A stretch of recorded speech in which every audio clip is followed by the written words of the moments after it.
I love fighting games, and if any of you have watched my Marvel vs. Capcom Infinite review, you'll know how much I love fighters, and more specifically with that video, how peeved I get when they mess them up. When I was brought over to my local arcade back when I first moved to Rhode Island, I was exposed to Marvel vs. Capcom shortly after having played Street Fighter 2 for the very first time on my Super Nintendo. Thank you very much, Ryan, my next door neighbor, who pretty much set me on the path that I'm on today. This experience blew my world wide open to fighters, games, comic book characters, and really helped cement my love for all of them. So I hold these games near and dear to me despite me not covering them all that often on this channel. That's something that I should really do, and I think about it all the time, but time. I've met some of my greatest friends through the countless amounts of hours of games and sets that we would play and the pizza that we would devour. And they all know who they are. Tim, Kevin, Rami, miss y'all. Wish we could play again. Those amazing games and memories and moments are something that I still cherish dearly to this day, and while I may not be the best player in the world, I like to think that I'm at least somewhat knowledgeable given my years of playing in the wide variety of games that I've played, from your Street Fighter 2s and 3s to your Soul Caliburs and your Tekkens. The only fighting games I'm not really well versed in are the NetherRealm Studio games like Mortal Kombat because, at least personally, I've never found them to be all that enjoyable due to their clunky nature, at least in their earlier incarnations. I have played Injustice, and that game was fun until you ran into an Aquaman or Superman. But that's not what we're talking about today. Oh, no. We're talking about something completely different. A fighter that took me by surprise, so much so that I just had to do a video on it. We're talking about urban street fighting, a game that uses one word to make itself legally distinct enough to not be absolutely sued into oblivion by Capcom. Or at the very least, sent a very stern cease and desist. And look, I'm no stranger to bad fighters, right? I've played my fair share over the years. Avengers and Galactic Storm, anyone? Yeah, definitely not an X-Men Mutant Academy. But this game, this game, not only bakes the cake, and eats it too, but it single-handedly goes through every bit of leftover ingredients that it has, and eats those up too. This game is something special. Developed by PixArts, a developer and publisher combo with a history about as varied as its title screen for this very game, they don't have one. It's hard to find any information on these people if they even exist or are actually plural. Pretty sure it's just one person making the games given the effort of the site itself, which funnily enough doesn't even bother to mention this game, which is already just a harbinger of things to come. Booting up the game doesn't even present you with a title screen, which I mentioned earlier. You're just greeted with a splash of the developer's logo and then a play option, because I guess there's only one and not even a way to change your buttons, which good lord. And quit, which out of everything in this game might be the most helpful thing you can press, because if the volume doesn't outright blow your head off when you start the game, the next couple of panels surely will. In terms of options to actually play the game, you get your standard player versus computer, player versus player, computer versus computer, you know, standard stuff, really standard stuff. Upon pressing one of these options, oh my god! What is this? What is this? What is this roster? You know you have truly stumbled onto something special on your hands when the first character you see looks like he doesn't even want to be involved in this game. What is this roster comprised of? Usually in fighters, an easy way to come up with your roster is to either be influenced by what maps you want to include and what fighting styles are attributed to that location or region. Street Fighter 2 took this approach, and while it was extremely stereotypical in its implementation, and even Capcom can admit that, at the time, it worked. This is about as random an assortment of characters as those superhero figure bundles that you find at a flea market. Nothing here outside of one fighter makes a lick of sense.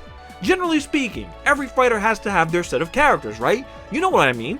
Like the rivalry that truly stands out in the series, you know, your Ryus and Kens, your Scorpions and Sub-Zeros, the entire Mishima family in Tekken and their wild, wacky anime hair, themes of sorts with Karate Bros and Family and Elemental Ninjas.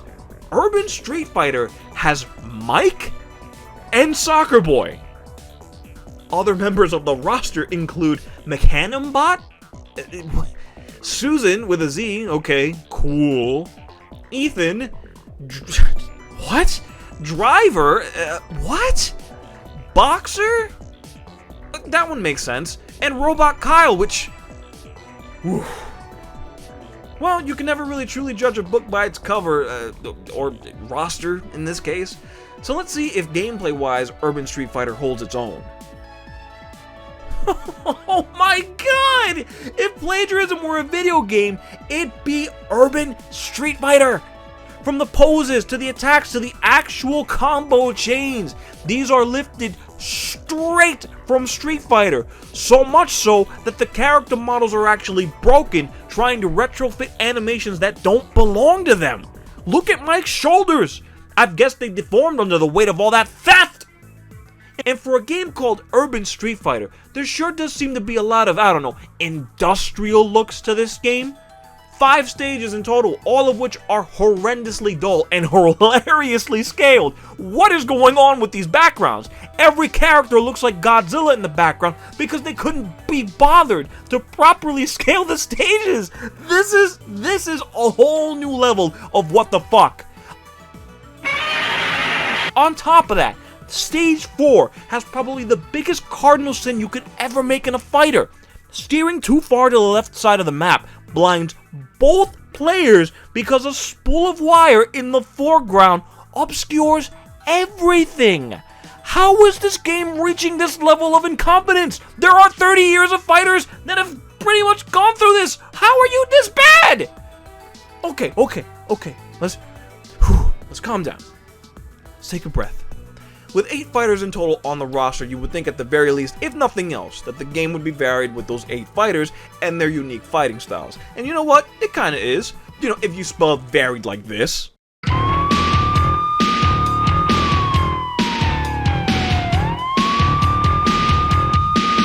Everything in the game is stolen.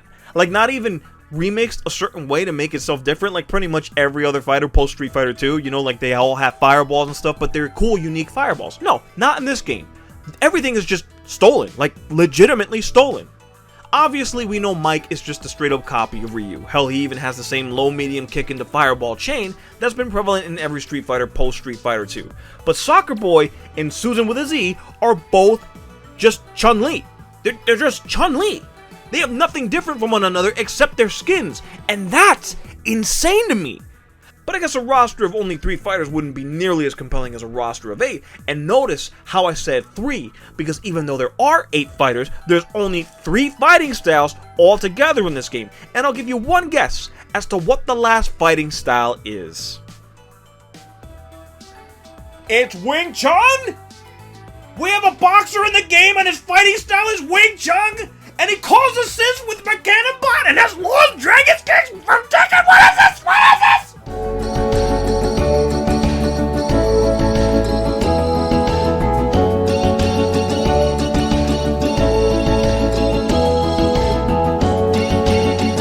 Okay, clearly this is like punching down at this point. I will give the game some props. I think it's earned it, right? After all this beating down. It's hard to make a video game. And the fact that the game actually has some decent fighting game mechanics and combos with things of the likes like OTG attacks, off the ground attacks for those who don't know the terminology, wall bounces, and even aerial raves is impressive considering that this game cost about $3.99 to make. But that doesn't change the fact that this game is just a massive work of plagiarism with free Unity Pack asset flips that cost money to actually buy with nothing of substance or value to it. Half the time the game doesn't even work either, so my attempts to even compliment it with anything positive are just met with more negatives. Why is Soccer Boy kicking the win here and not automatically facing me like any other normal fighting game would? Isn't that like one of the first things to program, always having to face your opponent? What the actual fuck? This is the equivalent of those rampant ripoffs that exist on Amazon Marketplace that use legally distinct, or just half the time, blatant, flagrant images of popular superheroes and villains to entice unsuspecting people who don't know any better to play their games despite it being absolutely nothing like what they're selling. And again, this costs real money to play. It is $5, which is $5 too much, and it's still on the Xbox, Nintendo, and PlayStation marketplaces. And that, to me, is insane. This game came out 2 years ago, 3 years ago, and it's still being sold? How? This is fraud! Look at this description. Oh, look out, we got that AAA physics engine here. Only one physics engine, we couldn't afford to proofread. Look out, we got that AAA graphic engine. Oh yeah, high quality models here. Look at Driver, his legs are broken. 180 animations. Yeah, 180 because we multiplied it by how many times we copied those animations and put them on another model. Realistic sound effects? Hell yeah. Sound effects, of course, would sound like this. Mega realistic. Urban Street Fighter is not worth your time. Not for the memes, not for the curiosity, and not for Mike's cold dead selection screen stare. This game is an abomination. And if it weren't for the fact that Superman 64 is virtually unplayable, this would be considered the worst game that I have played for this channel to date. But when you consider the fact that I am such a big fighting game fan and have been for years, you know what? This is the worst game I have ever played. Superman 64, at the very least, was muddled under a ton of bureaucracy from Warner Brothers, which tanked that game, so at least there's an excuse. This game is just theft. And you know what? It's already stolen enough of my time.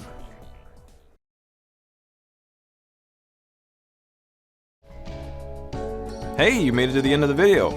Appreciate that. Would also appreciate a like, comment, or a subscription. And if you do subscribe, make sure to hit that bell for the notifications so you know when I post next. And if you want to support me in other ways, the link down below will take you to the merch store and you can get yourself a nice, cool piece of swag. I'll catch you on the next one. Peace.